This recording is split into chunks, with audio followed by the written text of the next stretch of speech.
Presiden terpilih periode 2024-2029, Prabowo Subianto berkomitmen terhadap posisi defisit anggaran pendapatan dan belanja negara tetap rendah, yaitu di bawah 3% terhadap produk domestik bruto alias PDB. Hal tersebut disampaikan langsung oleh Menteri Keuangan RI, Sri Mulyani, dalam konferensi pers kondisi fundamental ekonomi terkini dan RAPBN 2025 di kantor pusat Direktorat Jenderal Pajak Jalan Gatot Subroto, Jakarta Selatan. Sri Mulyani juga turut membeberkan bahwa dalam asumsi makro RAPBN 2025, sejauh ini pemerintah dan DPR telah menyepakati defisit APBN berada di kisaran 2,29 sampai 2,82% terhadap PDB. Adapun penyampaian terkait defisit APBN yang terus dijaga itu juga menepis kabar yang beredar bahwa rasio utang bakal meningkat hingga 50% terhadap produk domestik bruto. Kita komunikasikan dengan tim gugus tugas dalam hal ini yang sudah disampaikan oleh Presiden terpilih Pak Prabowo, yaitu Mas Tommy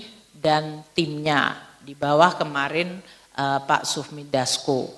APBN 2024 tetap dijaga defisitnya di bawah 3%. Dan ini adalah komitmen yang sama dan kami sudah menyampaikan juga kepada Presiden terpilih Bapak Prabowo, dan beliau juga memberikan assurance atau keyakinan arahan bahwa beliau komit terhadap defisit di bawah 3%.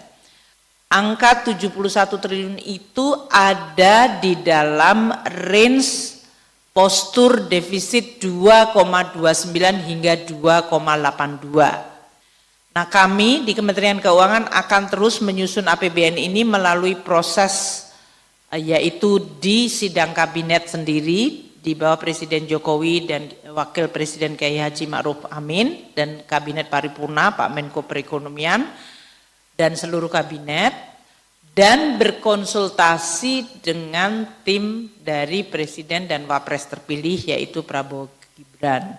Ini semuanya dilakukan mengikuti siklus APBN yang diatur dalam Undang-Undang Keuangan Negara dan akan dibahas secara transparan dengan DPR untuk mendapatkan persetujuan Undang-Undang APBN.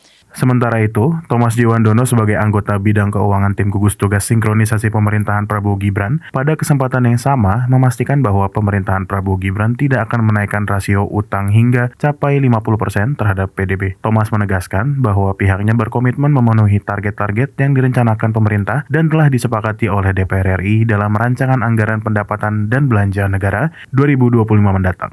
Kami sebagai tim gugus tugas ingin menyatakan secara gamblang bahwa dengan angka 71T tersebut, dengan kesepakatan tersebut, artinya defisit itu, range itu terjamin.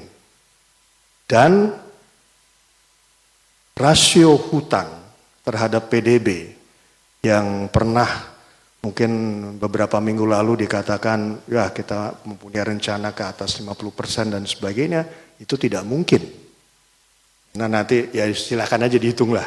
Intinya bahwa kami tetap berkomitmen mengenai target-target yang akan sudah direncanakan oleh pemerintah kini dan akan disepakati oleh DPR tadi.